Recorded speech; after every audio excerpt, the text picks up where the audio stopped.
Hello everyone, welcome back to our channel commerce अध्यापिका। सो in the last class हमने government budget को समझना start किया था, जहाँ पर हमने रेवेन्यू रिसीट्स को बहुत ही अच्छे से समझा था।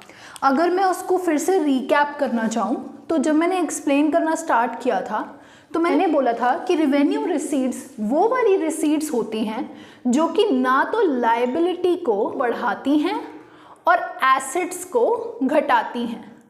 इसको समझने के लिए हमने एक फैमिली ली थी जो कि खुरानास थी, और हमने वहाँ पर ये देखा था कि अगर हम उनका बजट बना रहे हैं ईयर की स्टार्ट में तो हम कहते थे कि उनके पास क्या क्या सोर्सेज ऑफ रिसीट्स हैं और क्या क्या एक्सपेंडिचर्स हैं। तो हमने बात की थी सैलरी ऑफ राम जो कि एक सोर्स था, फिर रेंट फ्रॉम प्रॉपर्टी जो कि पुश्तैनी घर था जिसकी हमने बात की थी, उससे भी एक सोर्स ऑफ इनकम था।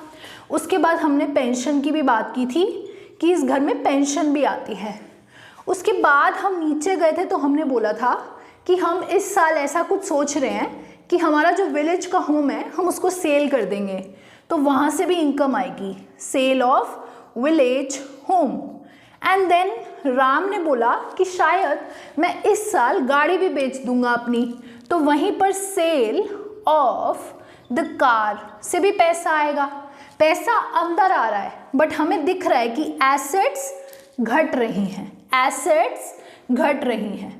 सो जब एसेट्स घटती हैं तो हमारे लिए वो रिसीट होते हैं, बट वो कैपिटल रिसीट्स होते हैं, राइट?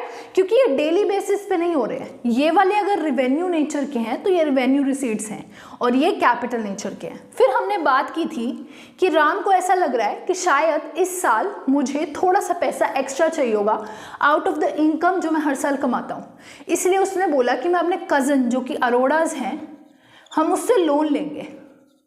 तो जब हमने लोन लिया तो हमारे पास पैसा आ रहा है और लायबिलिटी क्या है, बढ़ रही है।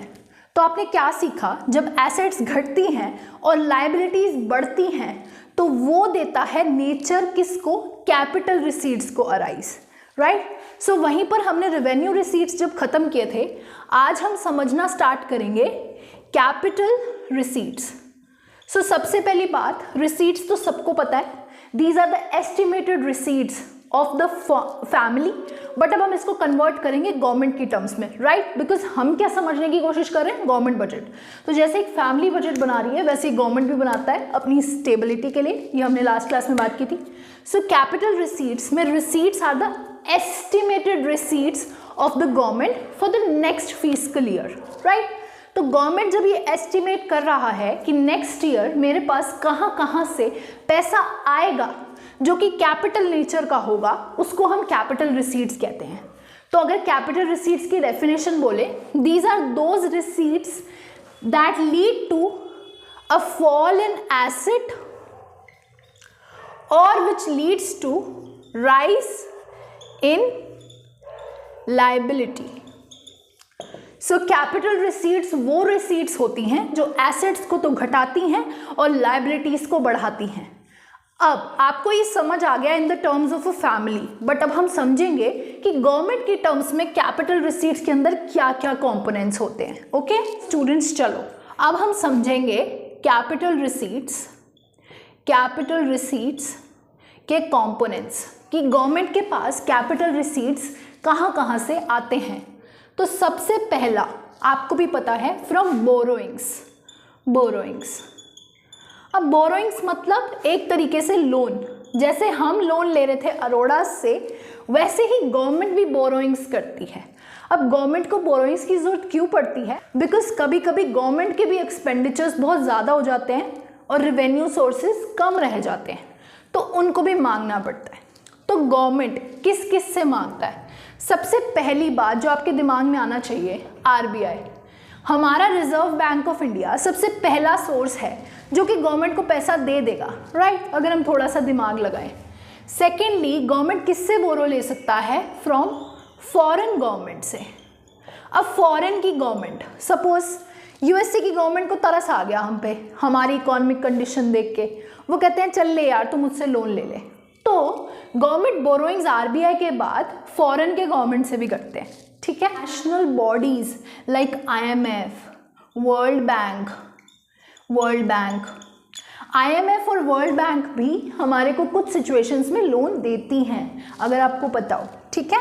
तो ये क्या है, ये यूनाइटेड नेशंस की 2 ऑर्गेनाइजेशंस हैं जो कि डिफरेंट पर्पसेस के लिए बनी हुई हैं, इंटरनेशनल मॉनेटरी फंड और वर्ल्ड बैंक। सो आप इसके बारे में डिटेल में भी पढ़ सकते हो।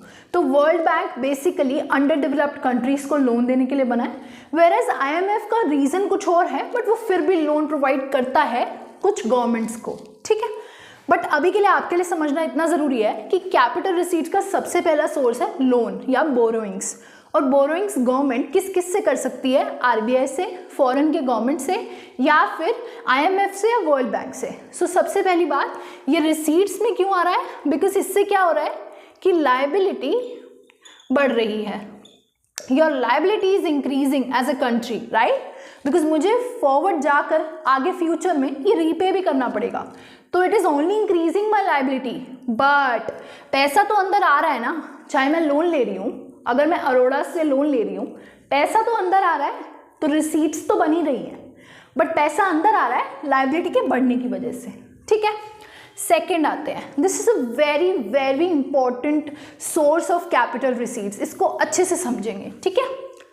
डिसइन्वेस्टमेंट्स।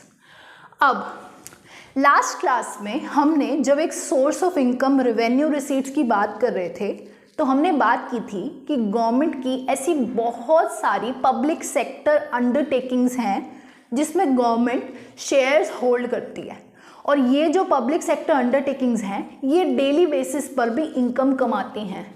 एक एग्जाम्पल लेते हैं, PSUs में क्या क्या आता है। सबसे पहली बात, इंडियन रेलवे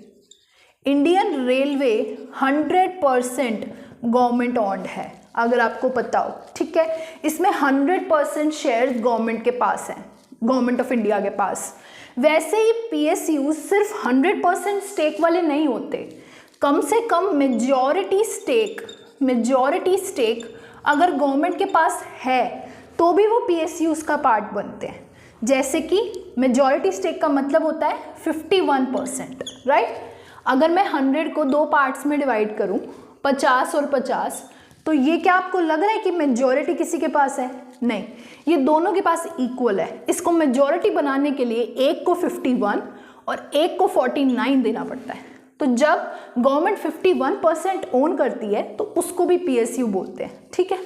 अब इसके अंदर और भी एग्जाम्पल्स आते हैं, जैसे कि CIL, कोल इंडिया लिमिटेड, ये भी एक तरीके का PSU है, और यहाँ पर I don't remember the perfect statistic, शायद 67% कुछ अराउंड गवर्नमेंट का ओन्ड है।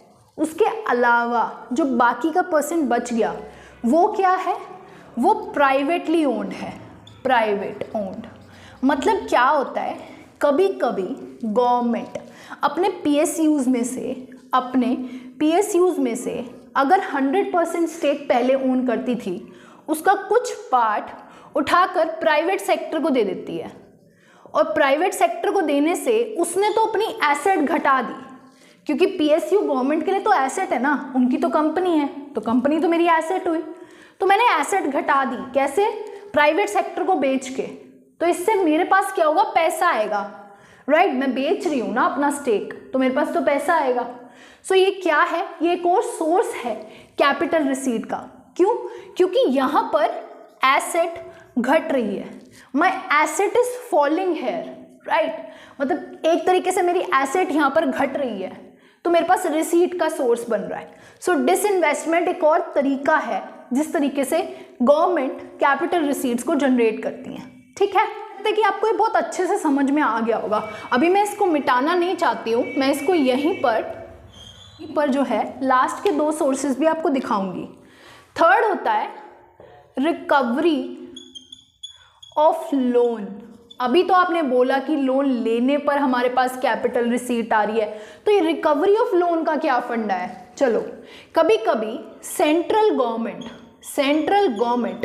स्टेट गवर्नमेंट्स को लोन देती है। सेंट्रल गवर्नमेंट कर्नाटका गवर्नमेंट को लोन दे रही है, तो हमने जब रेवेन्यू रिसीट्स पढ़ी थी, अगर आपको बिल्कुल अच्छे से याद हो, तो मैंने वहाँ क्या बोला था, जब सेंट्रल गवर्नमेंट स्टेट गवर्नमेंट को लोन दे रही है अगर लोन देते हो तो इंटरेस्ट तो मिलता ही है, तो सेंट्रल गवर्नमेंट को भी इंटरेस्ट मिलेगा। तो इस पर जो इंटरेस्ट इनकम होती थी वो तो हमारी रेवेन्यू रिसीट्स में जाती थी। लेकिन सपोज अब जो कर्नाटका गवर्नमेंट है वो कहती है यार इंटरेस्ट तो बहुत हो गया, लो अपना प्रिंसिपल भी वापस ले लो, कि लो यार मेरा प्रिंसिपल अमाउंट भी ले लो, ठीक है, मतलब वापस ले लो प्रिंसिपल अमाउंट भी। तो अब इस सिनारियो में क्या हो रहा है, जब सेंट्रल गवर्नमेंट ने लोन दे रखा था स्टेट गवर्नमेंट को, तो वो एक तरीके से सेंट्रल गवर्नमेंट के लिए एक एसेट थी। एसेट क्या होती है? Something that is going to give you returns in the future. तो जो भी मेरी एसेट है, अगर मैंने किसी को लोन दिया हुआ है तो वो मेरी एसेट है, राइट। लोन लेते हैं तो लायबिलिटी होती है, लोन देते हैं तो एसेट होती है। अब इस केस में asset is reducing. Why? Because state government is paying you back, so your asset is reducing. The capital receipts are increasing. क्यों? क्योंकि पैसा तो आ रहा है, कर्नाटका गवर्नमेंट ने पैसा दे दिया, लेकिन एसेट घट रही है, ठीक है, घटने से पैसा आ रहा है, ओके। और अब फोर्थ होता है स्मॉल सेविंग्स। अब ये स्मॉल सेविंग्स क्या हैं? जैसे कि पोस्ट ऑफिस में कभी कभी आपने सुना हो कि बहुत सारी स्कीम्स होती हैं, नेशनल सेविंग सर्टिफिकेट्स, किसान विकास पत्रास, ये सब में ना लोग पैसा इन्वेस्ट करते हैं। ये स्मॉल सेविंग्स होती हैं जहाँ पर हम जैसे हाउस होल्ड्स जाकर पैसा लगाते हैं कि यार इस स्कीम में पैसा लगा देते हैं। तो जब हम उस स्कीम में पैसा लगा रहे हैं तो वो एक तरीके से गवर्नमेंट के लिए रिसीट का काम करती है, कैपिटल रिसीट्स का काम करती है, क्योंकि यहाँ पर ना यूजुअली लॉक इन पीरियड होता है, लॉक इन पीरियड होता है। ये बुक्स में मेंशन नहीं है, बट संदीप गर्ग रेफर करोगे तो उसमें स्मॉल सेविंग्स जो हैं वो कैपिटल रिसीट्स का पार्ट दी हुई हैं, तो आपको कन्फ्यूजन क्रिएट हो सकती है। ये कैपिटल रिसीट्स इसलिए हैं क्योंकि यहाँ पर लॉक इन पीरियड होता है यूजुअली। मतलब अगर आप as a human being household पैसा लगा रहे हो सपोज NSC में, नेशनल सेविंग सर्टिफिकेट में, तो आपको पोस्ट ऑफिस बोलेगा कि आप 5 साल तक लॉक रखोगे अपना पैसा, आपका लॉक इन पीरियड रहेगा। अगर आप 5 साल से पहले पैसा निकाल लेते हो आपको 0 इंटरेस्ट मिलेगा, 1 रुपये भी इंटरेस्ट नहीं मिलेगा, 0 कट जाएगा आपका इंटरेस्ट। तो आपका लॉक इन पीरियड होता है। तो लंबे समय के लिए पैसा जब आता है तो उसको रिसीट्स का नाम दिया जाता है, बेसिकली जो रेगुलर रिकरिंग नेचर का ना हो, इसीलिए हम इसको भी यहाँ पर कैपिटल रिसीट्स में इंक्लूड कर लेते हैं। वैसे कि ये कन्फ्यूजन क्रिएट हो सकती है कि ये स्मॉल सेविंग्स जो है वो कैपिटल रिसीट्स में क्यों आ रही है, रेवेन्यू में क्यों नहीं आ रही है, बट ये मेरा यही लॉजिक है कि यहाँ पर लॉक इन पीरियड होता है तो शायद इसीलिए कैपिटल रिसीट्स का पार्ट बनती होंगी, ठीक है। अब हमने जो है वो पहला कंपोनेंट देख लिया बजट का, रिसीट्स का हमने जो है कॉलम देख लिया जहाँ पर हमने रेवेन्यू रिसीट्स और कैपिटल रिसीट्स की बात की थी और प्रॉपर्ली इनको बाइफर्केशन भी किया था। अब हम अपने नेक्स्ट सोर्स पे आते हैं जिसमें हमने प्रॉपर्ली बाइफर्केशन भी किया था। अब हमने समझा रिसीट साइड को, तो अब हमारा टॉपिक आता है एक्सपेंडिचर साइड को समझना। अब जितना फोकस हमने रिसीट्स पे किया है हमें एक्सपेंडिचर पे भी तो करना पड़ेगा, क्योंकि सिर्फ पैसा आता नहीं है, जाता भी है, और जाना सबसे ज़्यादा रोल आता है, राइट। पैसा जाना किसी को पसंद नहीं है बट वो जाता है, बिकॉज एक्सपेंडिचर्स तो यार नॉर्मल पार्ट ऑफ लाइफ है और एक्सपेंडिचर करना पड़ता है लाइफ में, राइट। सो अब हम समझते हैं expenditures.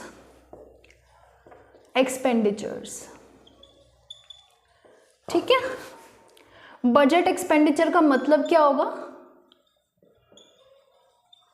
Budget expenditures are the estimated expenditures of the government के estimated expenditures for the next fiscal year, उसको हम क्या बोलेंगे? Budget expenditures. जैसे कि हमारे रिसीट्स के 2 पार्ट थे, वैसे यहाँ पर भी 2 पार्ट्स होंगे, रेवेन्यू एक्सपेंडिचर और कैपिटल एक्सपेंडिचर। सपोज एक फैमिली के एग्जाम्पल से स्टार्ट करते हैं। अगर बच्चों की फीस जानी है तो वो रेवेन्यू नेचर की है क्योंकि वो रिकरिंग है, वो बार बार जाएगी।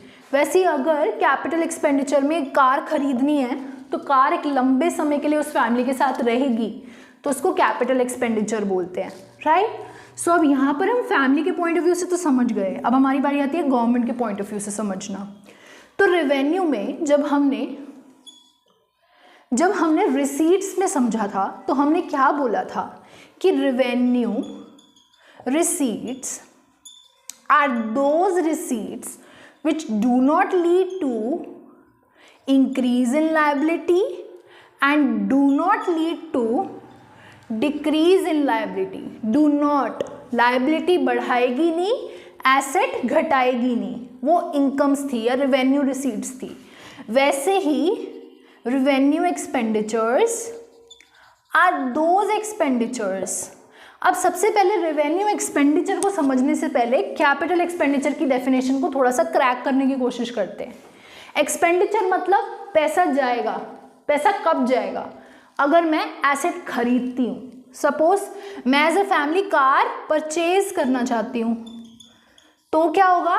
मेरा एक्सपेंडिचर होगा जो कैपिटल नेचर का है, मतलब एसेट बढ़ने पे मेरा कैपिटल का एक्सपेंडिचर होता है। वैसे सपोज मैंने जो अरोड़ा से लोन लिया था, मैं उसको रीपे करने जा रही हूँ, ये मेरा एक तरीके का एक्सपेंडिचर है क्योंकि मेरा पैसा बाहर जा रहा है। बट लायबिलिटी क्या हो रही है? लायबिलिटी क्या हो रही है? घट रही है, राइट? सो कैपिटल एक्सपेंडिचर समझ आते कि capital expenditures refers to those expenditures which lead to increase in asset and fall in liability. So revenue expenditures are those expenditures which do not lead to increase in asset and fall in liability. देखो कभी कभी क्या होता है ना कि हमें ही retain करना मुश्किल हो जाता है, तो इसका हम बिल्कुल एक छोटा सा मंत्रा समझेंगे. रिवेन्यू साइड को भूल जाओ, सबसे पहले कैपिटल साइड याद रखो. कैपिटल साइड में कैपिटल रिसीट याद रखो, कैपिटल एक्सपेंडिचर याद रखो. रिसीट कब होती है? ऐसे याद रखो, गाड़ी को बेचा है, गाड़ी को बेचने से पैसा आया है, गाड़ी बेची है मतलब एसेट घटी है. लोन लिया है, लोन लेने से पैसा आया है, लेकिन लोन लेने की वजह से हमारी लायबिलिटी बढ़ी है. वहीं पर कैपिटल एक्सपेंडिचर मतलब गाड़ी खरीदी होगी, खरीदी है मतलब एसेट बढ़ी है. अच्छा लोन को रीपे किया होगा, अच्छा हाँ यार लायबिलिटी तो घटी होगी हमारी. तो यहीं पर ये दोनों समझ आते ही हम इनको तो बहुत अच्छे से समझ सकते हैं कि रेवेन्यू रिसीट्स क्या है, रेवेन्यू एक्सपेंडिचर्स क्या है. हम आगे सिर्फ डू नॉट लगा देंगे. अब सबसे पहले इसको इरेज करते हैं. चलो अब ये तो समझ लिया कि रेवेन्यू एक्सपेंडिचर से क्या है, डेफिनेशन क्या है. थोड़े से एग्जाम्पल्स देख लेते हैं. ठीक है, गवर्नमेंट जॉब बहुत लोगों का ड्रीम होगा, बहुत लोगों के पेरेंट्स भी गवर्नमेंट जॉब करते होंगे, उनको सैलरी भी मिलती होगी. तो सैलरीज मिलती हैं, वो भी गवर्नमेंट का रेवेन्यू एक्सपेंडिचर का पार्ट है. सैलरी देने से ना तो उनका कोई एसेट जो है वो बढ़ रही है, ना लायबिलिटी घट रही है, राइट? बट वो है, वो एक्सपेंडिचर है. अच्छा कभी सुना है कि गवर्नमेंट की तरफ से स्कॉलरशिप मिली है मुझे? तो हाँ, अगर गवर्नमेंट की तरफ से स्कॉलरशिप मिली है तो वो भी गवर्नमेंट का रेवेन्यू नेचर का ही एक्सपेंडिचर है ना. तो वो भी एक तरीके का गवर्नमेंट रेवेन्यू का स्कॉलरशिप हो गया.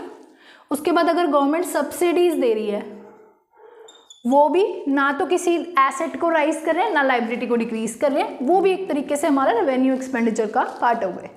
तो अब रेवेन्यू एक्सपेंडिचर सिर्फ इतना ही एक्सप्लेन्ड है आपकी बुक में, ठीक है. उसकी डेफिनेशन दी हुई है, उसके एग्जाम्पल्स दिए हुए हैं थोड़े बहुत, और इस तरीके से समझाया गया. अब कैपिटल एक्सपेंडिचर हमने अपने आप जो है वो डेफिनेशन में समझ लिया, जो एसेट को बढ़ाएगा और जो लायबिलिटी को घटाएगा. इसके भी थोड़े से एग्जाम्पल्स देख लेते हैं. चलो, ब्रिज, रोड, डैम्स. आपकी गवर्नमेंट आपके लिए ब्रिज बनाती है, रोड बनाती है, डैम बनाती है, एसेट्स बढ़ा रही है, आपके ऊपर खर्चा कर रही है, बढ़ा रही है एसेट्स, लेकिन खर्चा तो हो रहा है. तो क्या हो गया? ये आपकी कैपिटल एक्सपेंडिचर का पार्ट हो गए, राइट. सो जब एसेट्स बढ़ा रहे हैं, या फिर सपोज एक और यहाँ पर ऑप्शन लिखूंगी, रीपेमेंट ऑफ लोन. अब आप कहोगे मैम अभी तो आपने रीपेमेंट ऑफ लोन को वहाँ पे लिखा था कैपिटल रिसीट्स में, वहाँ पर वो था जब आपको स्टेट गवर्नमेंट पैसा वापस दे रही है. लेकिन जब हमने बात की, आप भी तो पैसा ले रहे थे IMF और वर्ल्ड बैंक से. अगर आप उसको वापस कर रहे हो, सपोज आपने लोन लिया था RBI से, आप उसको वापस कर रहे हो, तो आपका पैसा तो जा रहा है और आपकी लायबिलिटी तो घट रही है. आपका लोन अमाउंट घट रहा है ना, तो आपकी liability is reducing, so it is causing an expenditure for you. Here your assets are increasing, it is also causing an expenditure for you, right? सो आपको आई होप ये समझ में आया होगा ये पिक्चर। अगर नहीं आया है हम थोड़े से अब एग्जाम्पल्स देखेंगे, it will become more clear to you after that. Okay, these are some beautiful examples which will sum up these 4 concepts for you कि रेवेन्यू एक्सपेंडिचर और कैपिटल एक्सपेंडिचर को कैसे पहचानूँ, कैपिटल रिसीट्स और रेवेन्यू रिसीट्स को कैसे पहचानूँ। ठीक है, तो अब हम इनको सम अप करेंगे। बुक में जो है वो डायरेक्टली दिया हुआ था, तो आपको एक हिंट लग जाता है कि ये रिसीट होगी, रिसीट्स के अंडर है, एक्सपेंडिचर होगा, एक्सपेंडिचर के अंडर है। मैंने सबको मिक्स एंड मैच कर दिया है, तो अब आपको थोड़ा सा एनालिटिकली सोचना पड़ेगा। ठीक है, तो जब भी आपको ऐसा कोई क्वेश्चन मिले तो आप सबसे पहले अपने दिमाग में जो है वो कैपिटल रिसीट्स और कैपिटल एक्सपेंडिचर्स का एक तरीके से ना शॉर्ट फॉर्म लिख लो। तो कैपिटल रिसीट्स मतलब कि लायबिलिटी बढ़ने पर और एसेट घटने पर आता है, वहीं पर ये लायबिलिटी जो है वो घटने पर और एसेट बढ़ने पर आपका कैपिटल एक्सपेंडिचर होता है। चलो ये बॉक्स बनाते ही आपके लिए बहुत इजी हो जाएगा। सबसे पहला लोन फ्रॉम वर्ल्ड बैंक, मतलब पैसा आ रहा है, लोन अंदर आ रहा है, तो रिसीट होगा। सबसे पहले रिसीट का तो ऑप्शन मिल गया, तो कैपिटल रिसीट होगा या रेवेन्यू रिसीट होगा? मैम लायबिलिटी बढ़ रही है, लायबिलिटी बढ़ने पर आपका कैपिटल रिसीट होता है, तो मैम ये कैपिटल रिसीट होगा। मैं ये शॉर्ट फॉर्म में एब्रीवेशंस लिख रही हूँ, आप समझ जाना। ठीक है, तो मैम ये कैपिटल रिसीट्स का पार्ट होंगी। कॉरपोरेशन टैक्स, अब मैम आपने समझाया था कि टैक्स जो होती है वो रिसीट्स होती हैं और जो टैक्स इनकम होती है वो रेवेन्यू नेचर की होती है, क्योंकि ना तो वो हमारे लिए कोई लायबिलिटी बढ़ाती हैं ना ही वो एसेट घटाती हैं। तो मैम ये कॉरपोरेशन टैक्स क्या होता है? जो हम as an household income tax pay करते हैं, वैसे ही कंपनीज को भी अपने प्रॉफिट पर टैक्स पे करना होता है, वो होता है कॉरपोरेशन टैक्स। कंपनी के लिए उनकी income is their profits and they have to pay the tax on their profits. So ये कॉरपोरेशन टैक्स का पार्ट होता है। तो corporation tax is revenue receipt for the government. Now subsidies, government subsidies देती है, मतलब पैसा जा रहा है, मतलब एक्सपेंडिचर है, ना तो इन दोनों चीज़ों को अफेक्ट कर रहा है, तो मैम रेवेन्यू एक्सपेंडिचर है। Grants from World Bank, ma'am grants आ रही हैं, पैसा आ रहा है, वर्ल्ड बैंक से आ रहा है। बट जब हमने बात की थी कि ग्रांट्स और डोनेशन क्या होते हैं, तो वो ना तो किसी लायबिलिटी को बढ़ाते हैं ना ही एसेट को घटाते हैं, क्योंकि ग्रांट्स वापस नहीं की जाती हैं। लोन अलग बात है, ग्रांट्स अलग बात है। तो ग्रांट्स फ्रॉम वर्ल्ड बैंक जो है वो रेवेन्यू रिसीट्स का पार्ट बनेंगी। ठीक है, क्योंकि रिकरिंग नेचर की भी नहीं है, ना ही वो लायबिलिटी बढ़ा रही है ना ही एसेट घटा रही है। ठीक है, डिफेंस कैपिटल इंस्ट्रूमेंट्स, चलो हमारी कंट्री के पास बहुत सारे डिफेंस के जो हैं वो इंस्ट्रूमेंट्स हैं, मिसाइल्स हैं और बहुत सारे जो है टैंकर्स हैं और जो गन्स हैं, ये एम्यूनिशंस हैं, ये सब जो है वो गवर्नमेंट की एक तरीके से एसेट है। और अगर गवर्नमेंट इन पर खर्चा कर रही है, खरीद रही है, तो एक तरीके से एसेट बढ़ाने के लिए खर्चा कर रही है, तो वो कैपिटल एक्सपेंडिचर का पार्ट बनता है।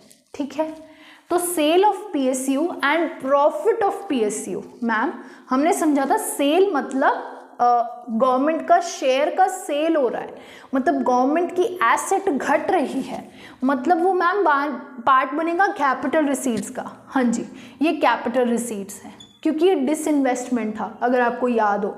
Where as profits of PSUs, ma'am जो रेलवे से प्रॉफिट आता होगा गवर्नमेंट के लिए, वो तो रेवेन्यू रिसीट का पार्ट होता होगा ना, क्योंकि वो तो रिकरिंग नेचर का है, हर रोज़ ही आता है वो तो गवर्नमेंट के लिए, तो वो रेवेन्यू रिसीट है। अब डिफेंस सैलरीज, ये डिफेंस कैपिटल इंस्ट्रूमेंट्स था, माइंड इट, ये डिफेंस की सैलरीज हैं, मतलब कि जो डिफेंस में काम कर रहे हैं उनको सैलरी भी तो मिलेगी, तो ये क्या है? ये हमारा रेवेन्यू एक्सपेंडिचर है। वाई?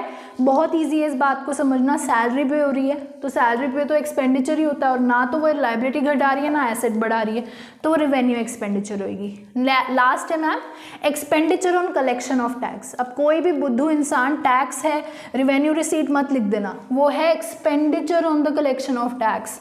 अब मैम गवर्नमेंट को भी एक्सपेंडिचर करना पड़ता है टैक्स कलेक्ट करने पे, बिल्कुल करना पड़ता है। वेबसाइट्स डेवलप करनी पड़ती हैं, अगर आपने इनकम टैक्स कभी अपने पेरेंट्स को भरते हुए देखा हो तो उसकी प्रॉपर वेबसाइट्स हैं, रिटर्न्स फाइल करने की वेबसाइट्स हैं, और जो वेबसाइट पे खर्चा हो रहा है वो गवर्नमेंट कहाँ से बनवा रही है? एक्सपेंडिचर ही तो करेगी। तो ये जो कलेक्शन ऑफ टैक्स पर जो एक्सपेंडिचर हो रहा है वो भी रेवेन्यू नेचर का ही होगा, रेवेन्यू एक्सपेंडिचर। ठीक है, आई होप आपको इस सम अप हो गया होगा। अगर कोई भी डाउट है तो प्लीज़ कमेंट सेक्शन में लिख देना। And I hope this lecture was insightful for you. And as आपके बोर्ड्स आ रहे हैं, I hope you are studying well. And अगर आपको कोई भी हेल्प चाहिए तो you can contact me on my mail ID as well as on the Instagram that is mention in the description box. And thank you so much.